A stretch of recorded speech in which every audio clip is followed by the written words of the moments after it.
সরকার লেজে কুবেরে তালগোল পাকাই ফেলাইছে, যেভাবে ল্যাপটাই ফেলাইছে, এখন যাই বদনাম ডাইনে তৈরি।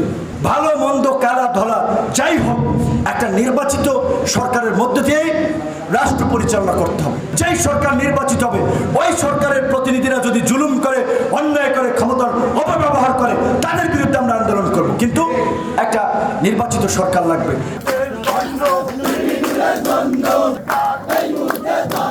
জুলাইয়ের পরে যে রাষ্ট্র সংস্কারের কথা বলছি, রাষ্ট্রের পরিবর্তনের কথা বলছি, যেন আমার ভোট আরেকজনে দিতে না পারে, নির্বাচনী ব্যবস্থাকে কেউ প্রভাবিত করতে না পারে, এই ধরনের একটা শক্তিশালী নির্বাচনী ব্যবস্থা, আইন শৃঙ্খলা বাহিনী সহ প্রশাসন যেন রাজনৈতিক দলের গোলামি না করে, তারা যেন জনগণের প্রতি জবাবদিহি থেকে স্বাধীনভাবে কাজ করতে পারে, সেই ধরনের একটা জনবান্ধব প্রশাসনিক ব্যবস্থা আমাদের নিশ্চিত করতে হবে। এই সংস্কারগুলো যদি না হয় তাহলে তো যেই লাউ সেই কদু। যেই কারণে আমরা বলছি শুধুমাত্র মৌলিক সংস্কার নয়, প্রয়োজনীয় সকল সংস্কার বাস্তবায়ন করেই আগামী নির্বাচন হতে হবে।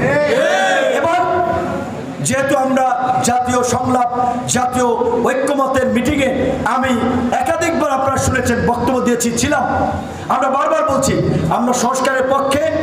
বিচার এই সরকার চাইলেও পুরোপুরি সম্পন্ন করে যেতে পারবে না, কারণ বিচার একটা দীর্ঘমেয়াদী প্রক্রিয়া, বিচারের জন্য একটু সময় লাগে। সুতরাং প্রয়োজনীয় সংস্কার বাস্তবায়ন করেই সরকার ডিসেম্বরের মধ্যে জন আকাঙ্ক্ষা, রাজনৈতিক দলের প্রত্যাশা অনুযায়ী একটা নির্বাচনের ব্যবস্থা করুন। তারপরে নির্বাচিত যেই সরকার হোক, সেটা বিএনপির হোক, জামাতের হোক, গণ অধিকারের হোক, ইসলামী আন্দোলনের হোক,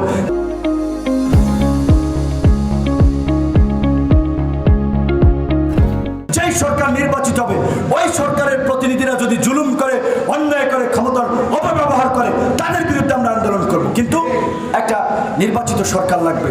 নির্বাচিত সরকার ছাড়া দেশে স্থিতিশীলতা বলতে আমরা যেটা বুঝি, এলাকার শান্তি শৃঙ্খলা বলতে আমরা যেটা বুঝি, সেটি সম্ভব নয়।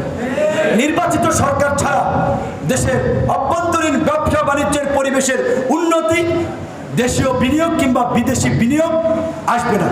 এই যে ঢাকা শহর যাবেন, গার্মেন্টসে চাকরি করবেন, প্রাইভেট কোম্পানিতে চাকরি করবেন, এই চাকরির ব্যবস্থা হবে না, কর্মসংস্থান হবে না।